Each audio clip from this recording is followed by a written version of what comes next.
এক ভাইয়ের জানতে চাওয়া প্রশ্ন হচ্ছে যে ছাত্র জনতার আন্দোলনে নিহত ব্যক্তিরা কি শহীদ? আমাদের সমাজে কারা শহীদ এটা আমাদের কাছে অনেক সময় পরিষ্কার না। যারা ছাত্র আন্দোলনে দুনিয়া থেকে বিদায় নিয়েছে, হাদিসের পরিভাষা অনুযায়ী তাদেরকে শহীদ বলা যাবে কি না? নবী করিম সাল্লাল্লাহু আলাইহি ওয়াসাল্লাম পরিষ্কার বলেছেন, ইন্না শুহাদা উম্মতি ইযান লাকালিল, আমার উম্মতের ভিতরে শহীদদের সংখ্যা খুব কম হবে,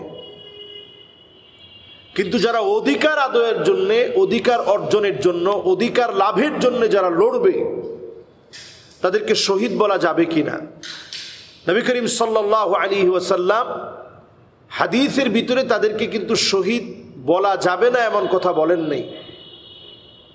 নবী করিম সাল্লাল্লাহু আলাইহি সাল্লাম স্পষ্ট হাদিসের ভিতরে বলেছেন, মান কুতিলা ফি সাবিলিল্লাহ ফাহুয়া শহীদ, যেই লোককে অন্যায়ভাবে আল্লাহর পথে শহীদ করে দেওয়া হলো, মেরে ফেলা হলো, ওই লোকটাকে শহীদ বলা যাবে।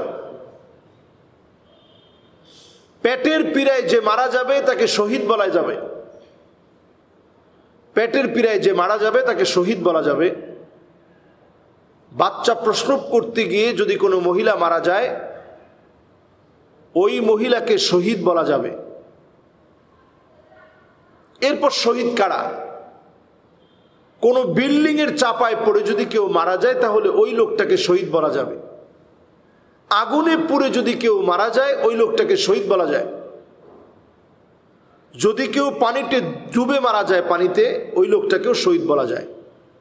এই ক্যাটাগরিগুলি শহীদদের এই ক্যাটাগরিগুলোর পাশাপাশি নবী সাল্লাল্লাহু আলাইহি সাল্লাম হাদিসের ভিতরে বলেছেন, ওমান মাতা ফি সাবিলিল্লাহ ফাহুয়া শহীদ, ওমান মাতা ফি তাউন ফি শহীদ।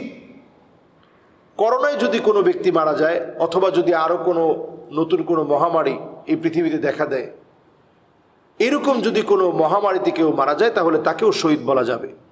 এরপর নবী সাল্লাল্লাহু আলাইহি সাল্লাম হাদিসের মধ্যে পরিষ্কার বলেছেন, ওমান কুতিলা দুনা আহলিহি ফাহুয়া শহীদ। এরপর নবী সাল্লাল্লাহু আলাইহি সাল্লাম বলছেন, ওমান কুতিলা দুনা দীনিহি ফাহুয়া শহীদ। পরিবারের পক্ষে লড়তে গিয়ে হক এবং নিজের পরিবারের অধিকার আদায় করার জন্য, নিজের অধিকার আদায় করার জন্য কেউ যদি লড়তে গিয়ে মারা যায়, ওই ব্যক্তিকে শহীদ বলা যাবে। নবীজি সাল্লাল্লাহু আলাইহি সাল্লাম এরপরে বলছেন, ওমান কুতিলা দুনা দামিহি ফাহুয়া শহীদ। এবং ওই ব্যক্তিকে শহীদ বলা যাবে যে রক্তপাত ঘটাতে যায় নাই, সেখানে কোনো রক্তক্ষয়ী সংঘর্ষ হোক এটা চায় নাই, সমাধানের জন্য গিয়েছে, আরেকজনকে সে মারতেও চায় নাই, রক্ত নিতেও চায় নাই, এমত অবস্থায় ওই লোকটাকে মেরে ফেলা হয়েছে। নিরস্ত্র জনতা যাদেরকে গুলি চালিয়ে হত্যা করা হয়েছে, এরকম নিরস্ত্র ছাত্র জনতাকে যখন গুলি করে মারা হয় তখন তাদেরকে শহীদ বলা যাবে। এই শহীদ বলাটার চাইতে আমরা আল্লাহর কাছে বেশি দাবি করি, আল্লাহর কাছে কামনা করি, আল্লাহর কাছে দোয়া করি।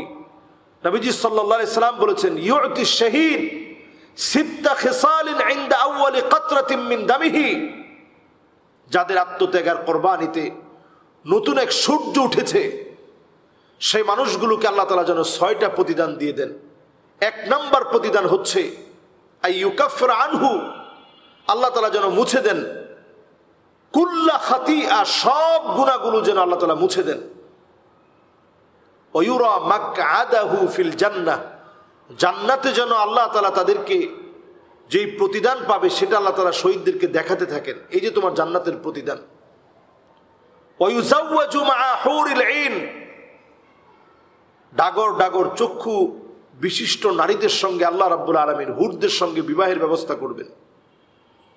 এরপর শহীদদের প্রতিদান হচ্ছে ওয়ায়ুমানু মিন ফাজাইল আকবার, কিয়ামতের ভয়াবহ পলয়ঙ্কারী কষ্ট থেকে আল্লাহ তাআলা শহীদদেরকে হেফাজত করবে। ওয়ায়ুমানু মিন আযাবিল কবর, কবরের ভয়াবহতা থেকে আল্লাহ রাব্বুল আলামিন শহীদদেরকে হেফাজত করবে। এবং শহীদদেরকে আল্লাহ রাব্বুল আলামিন সেদিন দাঁড় করাবেন তার ওই ড্রেসটা সহ, আমাদের এই ছাত্র আন্দোলনে যারা চলে গেলেন, নিরপরাধ ছাত্রদের উপরে গুলি চালানো হলো, যদি আল্লাহ রাব্বুল আলামিন তাদের শাহাদত কবুল করেন, এই ড্রেসে আল্লাহ তাআলা উঠাবেন। শহীদ সেদিন রক্ত মাখা ড্রেস সহ আল্লাহর সামনে দাঁড়িয়ে বলবে, আয় আল্লাহ তাআলা, কোন কারণে ওয়ায়ুহাল্লা হুল্লাতাল ঈমান, ঈমানের রক্ত পরাই ড্রেস নিয়ে দাঁড়িয়ে যাবে। আল্লাহ, কোন কারণে সেদিন আমাকে মারা হয়েছিল, কোন অপরাধে সেদিন আমাকে শহীদ করা হয়েছিল, সেদিন জালেমদের কাছ থেকে শহীদ প্রতিশোধ আদায় করে নেবে। এজন্য আমাদের এই মুক্তিকামী ছাত্র জনতা যে আন্দোলনের মধ্য দিয়ে আমরা নতুন একটা ইতিহাস তাদের দ্বারা পেয়েছি, সেই শহীদদেরকে আমরা স্মরণ করব দোয়ার মধ্য দিয়ে। আমরা এমন কিছু করব না যেটা তাদের জন্য কষ্টের কারণ হবে। দোয়া করার মধ্য দিয়ে তাদেরকে আমরা স্মরণ করব, আমরা দোয়ায় স্মরণ রাখব। এবং আমরা এখনই দেখতে পাচ্ছি সবাই তাদেরকে দোয়ায় স্মরণ রাখছে, দোয়ায় স্মরণ করছে। এটাই তাদের জন্য সবচেয়ে বড় প্রাপ্য। আমরা এই উজ্জীবিত যুবকগুলোকে আমরা স্মরণে রাখবো দোয়ার মধ্য দিয়ে, ইবাদত বন্দেগী করে তাদের জন্য দোয়া করব। আল্লাহ তাআলা তৌফিক দান করুক।